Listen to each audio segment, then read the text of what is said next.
As we discussed earlier, as we have been pointed out, traffic and all. So stressors are the aspects or points or the incidences, situations which gives rise to stress. So these are the common traffic, annoying individuals, non-cooperative co-workers are the common examples. We also had a couple of things listed here. There is overcrowding of thoughts. And what happens? You are in dilemmas. Should I do this or should I do that? Should I do this or that? You try and weigh consequences. If I do this, what will happen? If I do that, what will happen? And then you are in dilemma. You are not clear. Your body is not with your mind. It's not in sync with your mind. And then you don't perform. So whenever you are in dilemma, whenever you are facing a stressor called dilemma, your speed, your performance is going to go down. Expectation from your dear ones, expectation from your boss, expectation from your organization, as well expectation from your subordinates. There is a pressure of that particular expectation building. Quite often these three stressors trigger stress. If four of you are sitting in a very close room and you are working on a deadline, very crucial deadline, you are planning, and just close your eyes and imagine that you are planning for a very crucial presentation and you are going to make a decision making. Just close your eyes and listen to the sound. In the seat, because he is completely exhausted. He has not managed his stress effectively. There is pile of work loading on his desk. Somebody is coming and throwing files, and then is screaming for that secretary. Inhale, that is breathe in, breathe out. So you have to breathe in. Bend forward. And now you stretch. Stretch. Now you stretch up. Up. Up. Relax.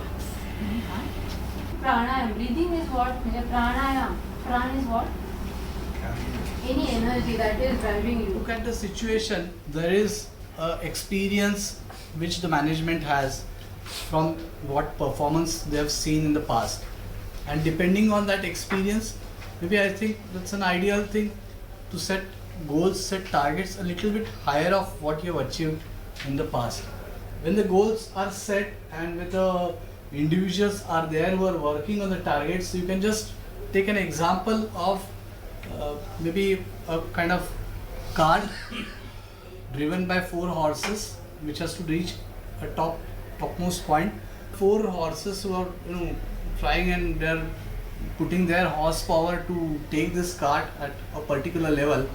2 are really functioning very absolute and full force and an optimum performance level, and 2 are dragging. So those dragging horses will create more pressure on those horses which are putting in a lot of effort, and then their horsepower is exhausted and they are trying to carry the cart. So just imagine that you are either of one of the horses who are trying to put in efforts, put in your horsepower to really raise your standards, to raise your organization to that level of to the target or the goal which has been decided. Now in between this stress comes, you have some targets given, you have the subordinates to be handled, and then Bring your attention to your abdomen. Relax it. Relax. And relax.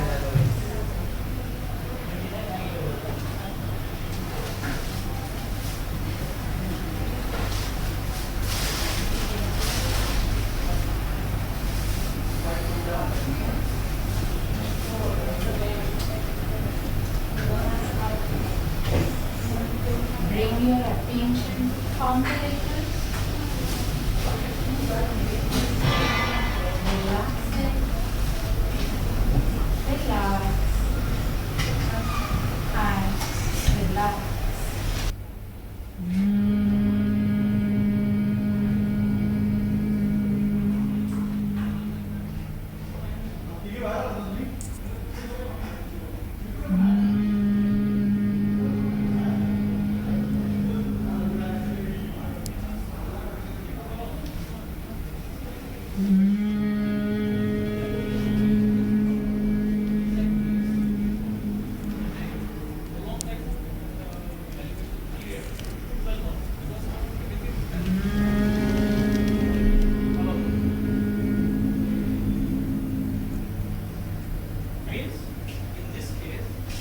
Normal breathing.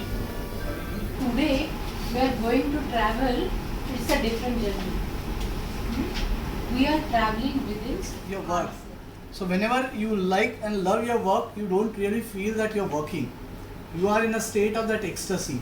You are in a state of ecstasy. Everything is very much joyful for them. Whenever you love your work, everything is joyful. There is no stress, and you can meet your deadlines very easily and comfortably.